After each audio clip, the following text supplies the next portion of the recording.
Bonjour à toi qui nous suis aujourd'hui dans cette capsule. Nous sommes en train de parler pendant tout ce mois de la maturité. Il faut que nous puissions grandir dans la connaissance et dans la grâce du Seigneur Jésus-Christ.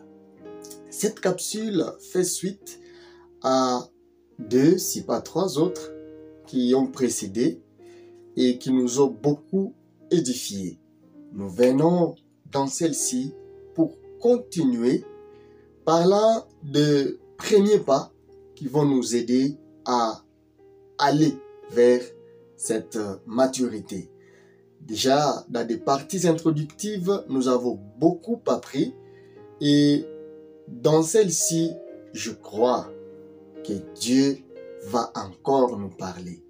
Dieu va te parler, Dieu va me parler et par sa parole, il va nous changer, il va nous libérer, il va nous donner quelque chose de plus. Souvenez-vous, la parole de Dieu ne rentre pas en vain. Quand elle quitte, quand elle sort, elle doit accomplir le dessein de Dieu. Et c'est ce que je te souhaite aujourd'hui. Que la parole du jour apporte un plus à ta vie et que tu puisses le témoigner et que tu puisses voir ses effets dans ta vie. Dans un instant, on arrive. Restez avec nous. Nous allons être bien nourris de la parole de Dieu.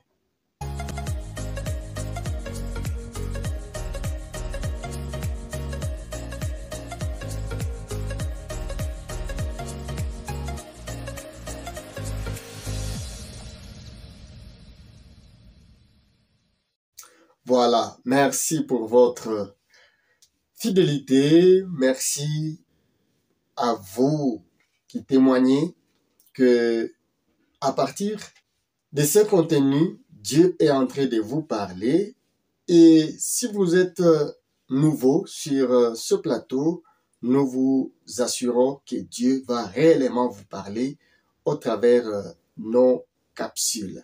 Déjà, d'entrer dans la matière du jour, laissez-nous savoir à partir d'où est-ce que vous nous suivez. Vous pouvez nous laisser en commentaire votre ville, les lieux à partir duquel vous êtes en train de nous suivre. Ça nous permettra d'identifier notre audience. Par exemple, frère tel à partir de telle part ou sœur telle à partir de telle part. Ou alors serviteur tel à partir de telle part.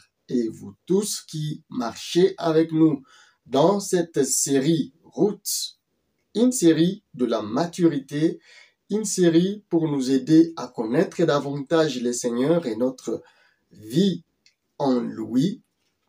Que Dieu vous bénisse et qu'il exauce vos prières. Dans la marche vers la maturité, nous allons parler aujourd'hui d'un aspect particulier qui empêche les gens d'aller réellement vers la maturité. Souvenez-vous, nous avons dit dans la première, dans la deuxième, dans la troisième capsule aussi, que ce n'est pas la maturité qui vient vers nous, c'est nous qui allons vers la maturité. Mais alors, il y a ceux-là qui n'arrivent pas à aller réellement vers cette maturité parce qu'ils sont retenus par leur passé. Et c'est ce problème que nous venons résoudre aujourd'hui. Le problème de la culpabilité. Voici ce que 2 Corinthiens chapitre 5, le verset 17 nous dit. Lorsque quelqu'un est en Christ, il est une nouvelle créature.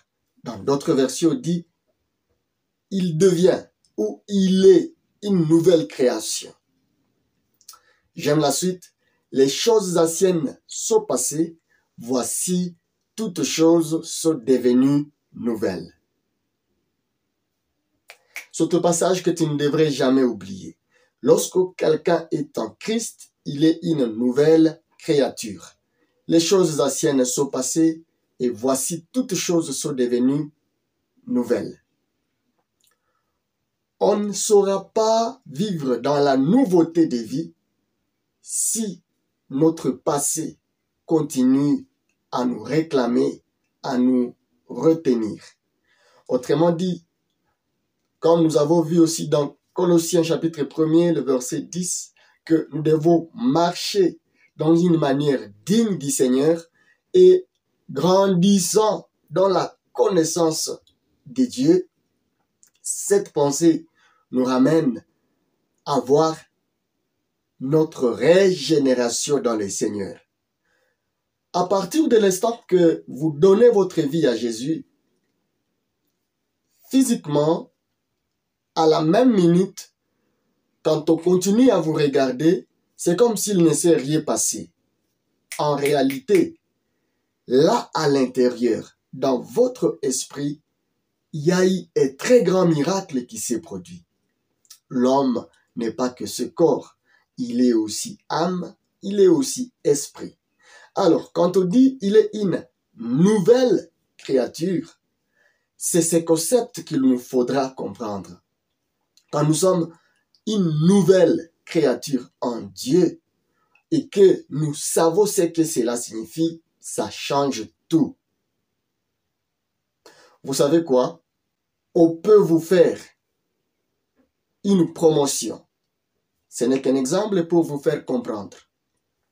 Quand on vous donne une promotion, dès cet instant-là que vous avez votre lettre, que vous avez été promu à un poste plus grand que celui que vous occupez maintenant, ça change tout. Peut-être vous étiez un simple membre des bureaux, mais on dit désormais c'est vous qui êtes le directeur général ici. Ça change tout. Autrefois, il y avait des décisions auxquelles vous n'aviez pas un seul mot à dire. Mais dès l'instant qu'on vous a donné une promotion, à la minute même, ça change tout. Pourquoi? Puisque ce qui va suivre, tout ce qui va suivre dans votre vie sera par rapport à la lettre ou à la nouvelle lettre qui vous identifie. Pas plus tard qu'hier, vous étiez incapable de signer une petite lettre de quelqu'un.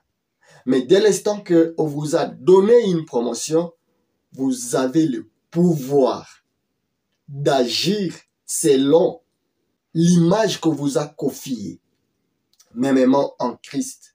Quand on dit nous sommes devenus une nouvelle créature, c'est une chose à comprendre que même si il ne se passe rien dans notre physique ou à l'extérieur de nous, même si le ciel ne devient pas au rouge ou je ne sais pas, il ne se passe pas un vent qui souffle sur notre corps pour que nous puissions sentir que apparemment quelque chose s'est passé. Non.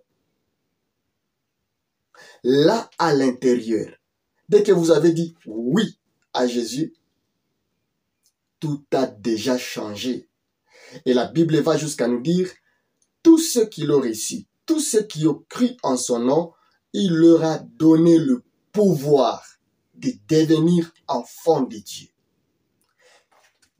Ce pouvoir-là de devenir enfant de Dieu, avant de devenir enfant de Dieu, vous ne l'étiez pas.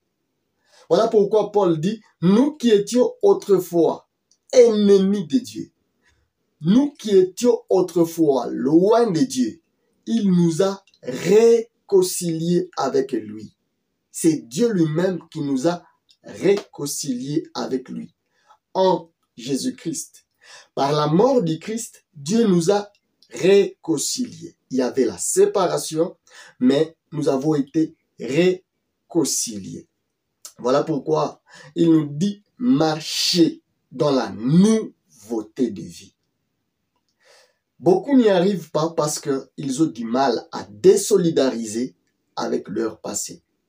Quelqu'un te dira, est-ce vrai que Dieu m'a déjà pardonné? Comment est-ce que je peux comprendre réellement que j'ai déjà été pardonné? Non, j'étais tellement mauvais. Non, je ne sais pas. euh, Est-ce que vraiment Dieu peut pardonner ça? D'autres encore, ils y croient. Cependant, il y a une petite voix qui souffle à leurs oreilles. Toi là, tu n'es pas sauvé. Toi là, tu ne peux pas connaître Dieu. Toi là, tu ne peux pas évoluer. Tu vois, la chair est faible, hein? Hein? Tu vas bientôt retourner dans le péché, hein? Tu vois, hein? Tu n'arrives même pas à te séparer de ces mauvaises pensées, tu vois, hein? Tu n'arrives même pas à oublier le vol, tu vois, hein? Tu commences à souffrir, hein? Tu vas galérer, hein? Cette voix-là, ce n'est pas la voix de Dieu. Cette voix qui te dit, écoute, tu es sale, hein? Bien-aimé. Tout ce qu'une voix peut te rappeler et que son contenu, le contenu de son message, soit la vie du passé, rappelle à cette voix-là, cette personne n'existe plus. Quand tu acceptes Jésus, tout ce qui était mal, tout ce qui était péché sur toi est déjà transféré sur lui.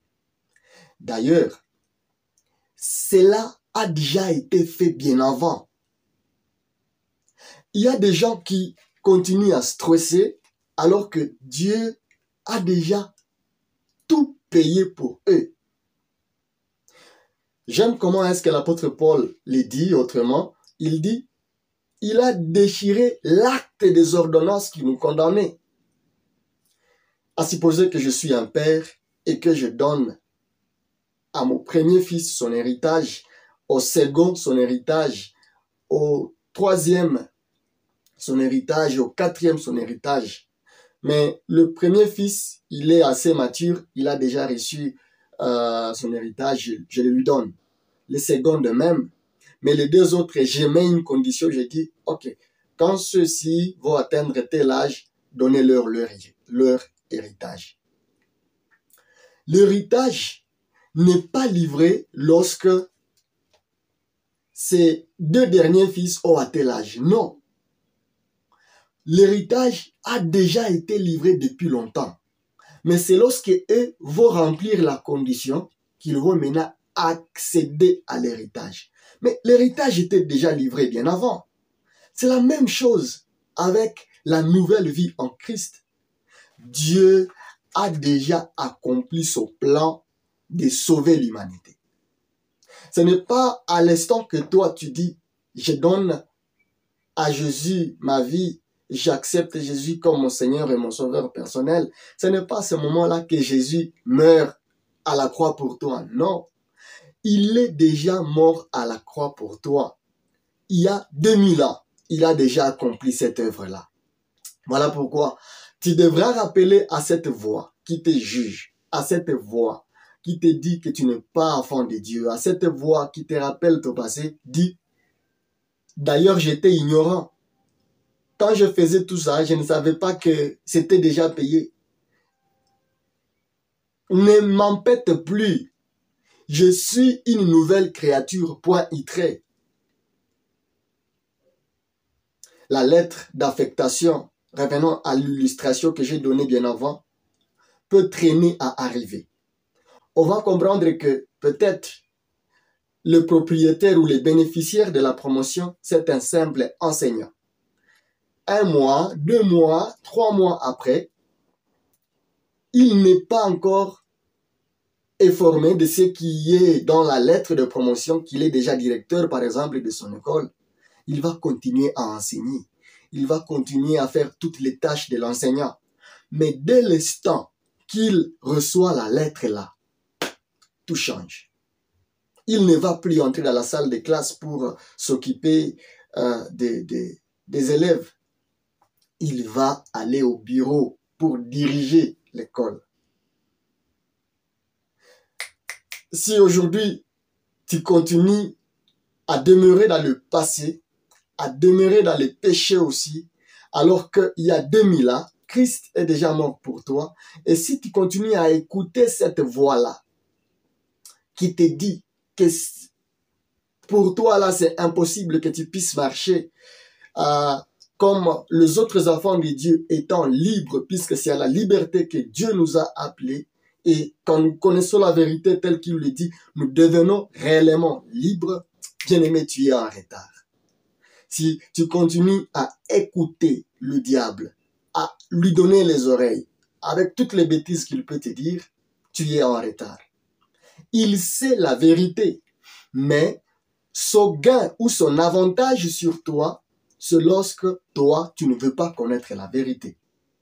Quand tu ne connais pas la vérité, tu vas continuer à être esclave alors que tu es déjà libre depuis longtemps. Dans la marche vers la maturité, le premier pas, c'est se libérer du passé. Libère-toi de ton passé et sache réellement que Dieu t'a déjà pardonné. Je n'ai pas cessé de vous rappeler cet exemple de la femme adultère qu'on a amenée à Jésus. Quand Jésus a dit aux gens qu'il avait amenés pour l'accuser, il leur a dit, celui qui n'a pas de péché, qu'il soit le premier à lui jeter une pierre. Tous sont partis parce qu'ils se sont reconnus coupables. Mais écoutez la parole de Jésus. Après avoir sauvé cette femme, il a dit, va et ne pêche plus. Ça signifie quoi? Va et marche dans la nouveauté de vie. Puisque tu es venu vers moi, eh bien, Romains chapitre 8, le verset 1er, il n'y a plus de condamnation pour ceux-là qui sont en Jésus. Si tu es condamné par ta vie du passé, ce n'est plus toi. Cette personne-là est déjà morte en Christ. Mais à partir de l'instant que elle a dit oui à Jésus, elle a reçu la nouvelle vie. Le diable, c'est un menteur. Tout ce qu'il sait faire, c'est mentir aux enfants de Dieu.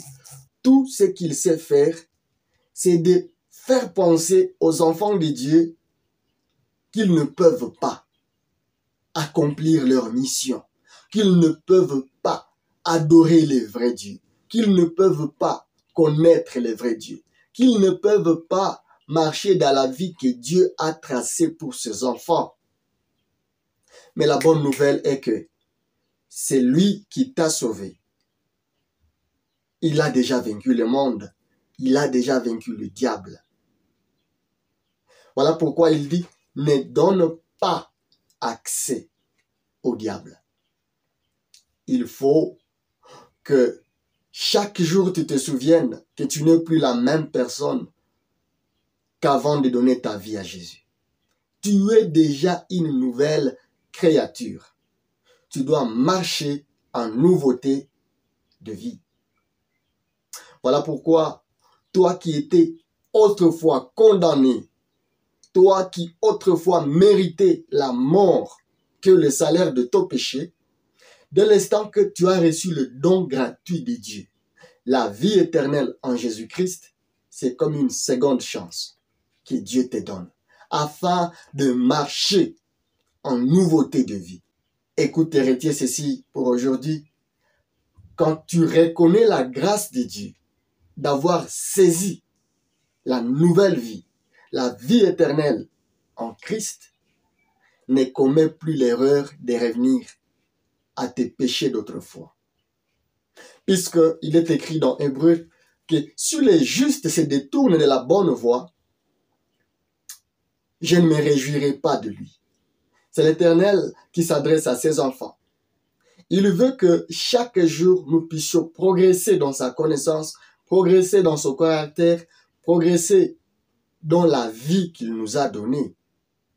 Si à l'école, il y a une cote 20 sur 20 ou 10 sur 10, le maximum que l'étudiant, l'élève, l'apprenant est appelé à avoir, nous là, nous avons été prédestinés à ressembler à Christ. C'est ça notre 10 sur 10. Et nous devons marcher chaque jour dans notre vie, en nouveauté de vie, afin de ressembler au Fils de Dieu.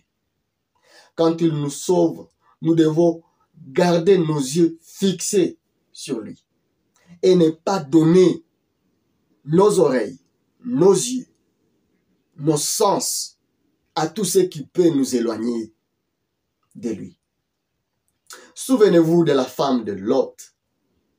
Jésus avait aussi dit aux gens de son époque sur la terre, quand il était là, souvenez-vous de la femme de Lot. La femme de Lot, lorsque les anges de l'Éternel libéraient Lot, sa femme et leur fille de Sodome, quand Dieu avait décidé de brûler Sodome, il avait donné une condition. Allez et ne regardez plus à Sodome. C'était simple. Marcher devant soi et ne plus regarder en arrière. Quand tu donnes ta vie à Jésus, c'est comme le même ordre qui t'est adressé. Quand on te demande de te souvenir de la femme de Lot, on te demande de ne pas agir comme la femme de Lot. La femme de Lot, quand elle attendit que derrière elle, la ville était en train de brûler, elle s'est souvenue de la ville. Elle a voulu voir comment est-ce que la ville est en train de brûler. On ne sait pas réellement ses intentions, mais des commentateurs de la Bible disent il a regretté de quitter la ville. Il ne voulait pas quitter cette ville-là. Ne te contente pas d'être l'unique juste au milieu de païens. Si Dieu t'a appelé à sortir du milieu d'eux, puisqu'il n'y a pas de relation entre la lumière et les ténèbres, Dieu veut que sa lumière envahisse, remplisse ta vie. Dieu veut que tu sois l'ambassadeur, le témoin de sa lumière. Alors, si tu es sorti, n'aie plus de nostalgie de ce monde-là. Souviens-toi que chaque fois que tu marches avec le Seigneur et qu'il y a un jour où tu lui avais dit oui, il est entré en toi. Ce n'est donc plus toi qui vis, mais c'est Dieu, c'est Christ lui-même qui vit en toi. Tu n'as plus d'intérêt. L'intérêt que tu as, c'est de représenter Christ. Tu n'as plus d'émotion, tu n'as plus de volonté, tu n'as plus... Bien que tu puisses en avoir en partie, dans la maturité, tu apprendras à faire de sorte que tout ce qui est en toi, dans son exercice, puisse ramener gloire à celui qui t'a sauvé. Tu ne vis plus pour toi-même, mais tu vis pour celui qui t'a sauvé. C'est possible. Et tu peux y arriver. Et je sais que je te souhaite. Bien-aimé, ne donne plus accès à cette voie-là qui te dit tu ne peux pas aller en avant. Non. Libère-toi de la culpabilité. Tu as déjà la vie éternelle en Jésus-Christ. Et je te donne un devoir, toi qui écoutes cette capsule aujourd'hui, c'est de lire tout Colossiens. En lisant tout Colossiens, à partir du premier chapitre jusqu'au dernier, c'est juste quelques chapitres, en lisant le livre des Colossiens, reste calme et écoute la pensée que le Saint-Esprit va te transmettre au travers de la lettre de Paul aux Colossiens. Ne vis plus dans la culpabilité, ne vis plus dans le passé.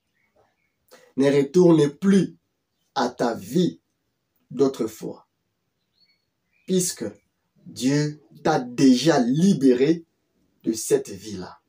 Marcher avec Dieu, c'est une vie qui nécessite d'aller jusqu'au bout. Lui-même, il nous dit, la fin vaut mieux que le commencement. C'est vrai, la fin vaut mieux que le commencement. Il faut aller jusqu'au bout. Ne vous limitez pas à mi-chemin. Il faut aller jusqu'au bout. J'aime quelqu'un qui a marché avec Dieu jusqu'au bout. Il s'appelle Enoch. Dans Genèse chapitre 5, à partir du verset 22, on nous parle de sa vie. On nous dit que Enoch a marché avec Dieu. Et tout le jour de sa vie était de 365 ans. Alors, il a marché avec Dieu à partir, selon les commentateurs de la Bible, à partir de 65 ans. Et dès son âge de 65 ans jusqu'à 365, il a marché avec Dieu.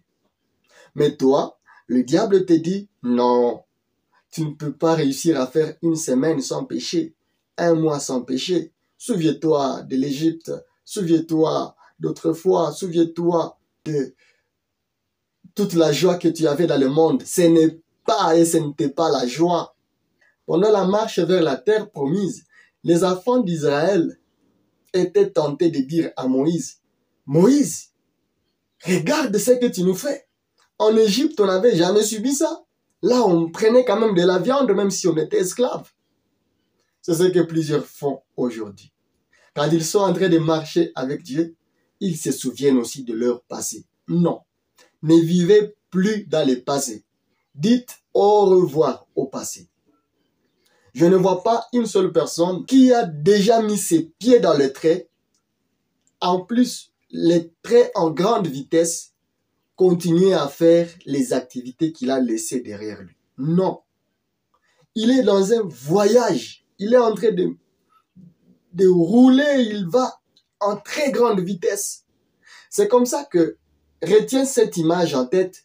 Quand le monde que tu as quitté pour venir à Christ commence à te réclamer, fuis en grande vitesse. Puisque tu sais que tu es en train de laisser ce monde-là.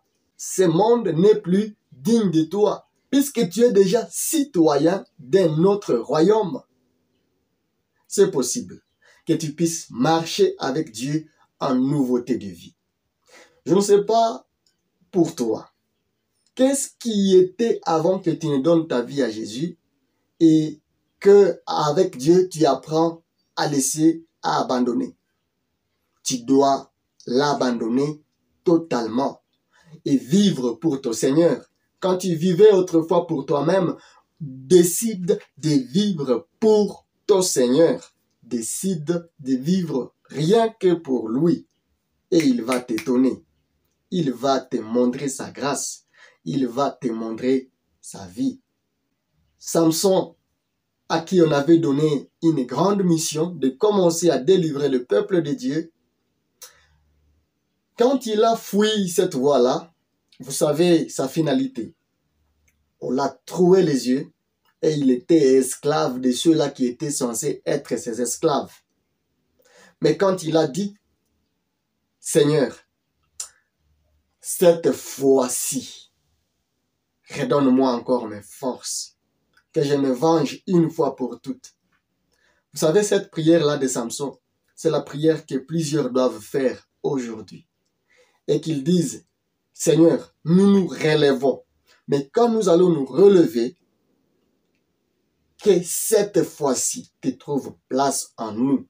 Nous n'allons plus accepter de vivre dans le passé. Nous n'allons plus écouter ni la voix de la culpabilité, ni la voix qui nous rappelle notre passé, ni la voix qui nous attire à retourner en arrière. Ça sera la marche normale de l'enfant de Dieu. Bien-aimé, je m'arrête par là pour aujourd'hui en te souhaitant de marcher en nouveauté de vie. Quelqu'un qui est mature, quelqu'un qui est en train d'aller vers la maturité, c'est par là qu'il commence. Et chaque jour, tu devras demander à Dieu la force du Saint-Esprit afin de demeurer dans cette voie-là. Allez chaque jour de l'avant avec Jésus-Christ, pas par vous-même, mais par son Saint-Esprit. C'est votre décision. Et Dieu vous donne force quand vous décidez de vivre en nouveauté de vie. Son Saint-Esprit va vous rendre capable, va vous rendre fort. Peu importe ce qui pourra arriver, tenez bon. Puisque vous ne vous appartenez plus, vous appartenez au Seigneur Jésus-Christ. Christ désormais vit à vous. Et vous devez chanter chaque jour. En mon cœur, j'ai choisi de suivre Jésus-Christ. En mon cœur, j'ai choisi de suivre Jésus. En mon cœur, j'ai choisi de suivre Jésus-Christ. Oui, pour toujours. Oui, pour toujours. Dans mon cœur, j'ai choisi de suivre Jésus-Christ. Dans mon cœur, j'ai choisi de suivre Jésus. Dans mon cœur, j'ai choisi de suivre Jésus-Christ. Oui, pour toujours. Oui, pour toujours. Si tu manqueras de amis pour t'accompagner sur la voie du salut et la maturité dans le Seigneur, souviens-toi, tu n'es pas le seul à être passé par là. D'autres saints qui t'ont précédé sont déjà aussi passés par là.